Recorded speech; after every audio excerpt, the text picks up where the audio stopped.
आज तो इस मोटी को नहीं छोड़ूंगा। अनिका, किधर है तू? 2 घंटा इसने मुझे एयरपोर्ट पे वेट कराया, छोड़ूंगा नहीं आज इसे। कुणाल की आवाज सुनते ही कामिनी डर गई। वो नहीं चाहती थी कि कुणाल अनिका का ये बदला हुआ रूप देखे। कुणाल कुणाल कुणाल कुणाल अंदर मत जाओ। I mean, उस मोटी के मुंह लगकर आज का दिन अपना मूड मत खराब करो प्लीज। समझती क्या ये लड़की अपने आप को? 2 घंटे तक एयरपोर्ट पे धूप में खड़ा किया इसने मुझे। इसे तो कुणाल, वो दरअसल तुमसे मिलने पर शर्मा रही हो। वो जब गई थी तो उसका वजन 120 किलो था। अब 6 साल बाद वो और मोटी हो गई है, इसलिए। हाँ देखो कुणाल, आज मेरा बर्थडे है, तो मैं आज तुम्हें ऐसा गिफ्ट देना चाहती हूँ जो तुम हमेशा याद रखो। वैसे मम्मी पापा अंदर बैठकर अनिका से डाइवोर्स पेपर पर साइन करवा रहे हैं। यू नो व्हाट, वो तो मान ही नहीं रही थी, तो उसको पैसों का लालच दिया, तो वो डाइवोर्स पेपर पर साइन करने के लिए राजी हुई। Come with me. मैंने तुम्हारे लिए बंगलों के पीछे एक शानदार दावत रखी है। तुम वहाँ अपने दोस्तों के साथ एंजॉय करो और मैं तुम्हारी मनपसंद शराब और खाने का इंतजाम करती हूँ। कम।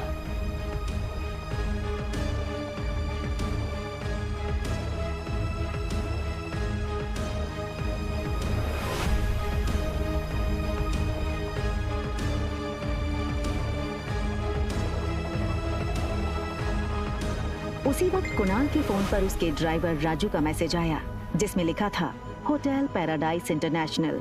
मैसेज पढ़कर कुणाल के चेहरे पर तुरंत ही एक स्माइल आ गई।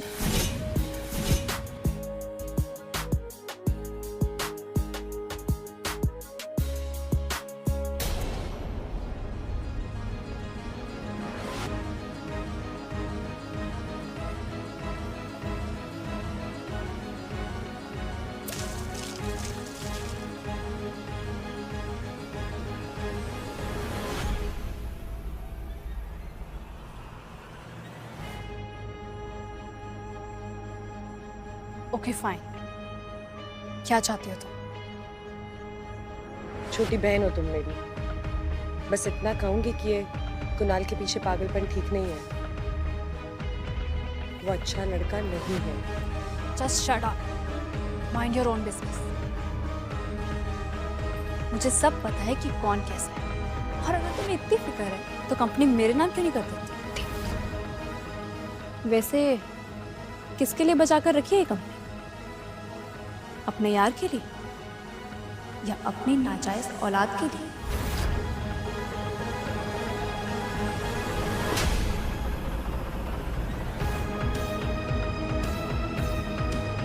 खबरदार, अगर मेरी बच्ची को नाजायज कहा तो। अनिका गुस्से में निकल गई। तभी वहां भागते हुए प्रीति आई।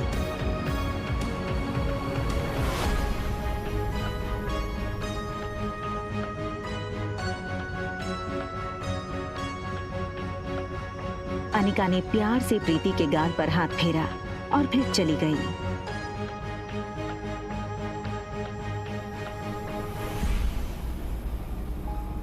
अनिका दुनिया में हर चीज से लड़ सकती थी, मगर कोई उसकी बेटी को नाजायज कहे, ये उसे बर्दाश्त नहीं था। किसके लिए बचा कर रखी है कंपनी? अपनी नाजायज औलाद के लिए।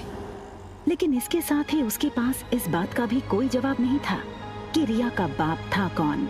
अनिका आज तक उसकी जिंदगी की इस सबसे बड़ी पहेली को सुलझा नहीं पाई थी। वो ये सब सोच ही रही थी कि तभी अचानक उसे कुछ याद आया। अनिका ने अपनी फार्मा कंपनी के पुराने वफादार मैनेजर मनोज को फोन लगाया। Hello uncle. आज इतने सालों बाद कंपनी की मालकिन ने इस मुलाजिम को याद किया। एक्चुअली बस ये पूछना था कि कंपनी ठीक तो चल रही है ना? बेटा बस यूं समझ लो, डूबती नाव में बस छेद पकड़ के बैठा हूँ। फिर भी सालाना 4-5 लाख का प्रॉफिट हो जाता है, जो मैं गौतम जी को भिजवा देता हूँ।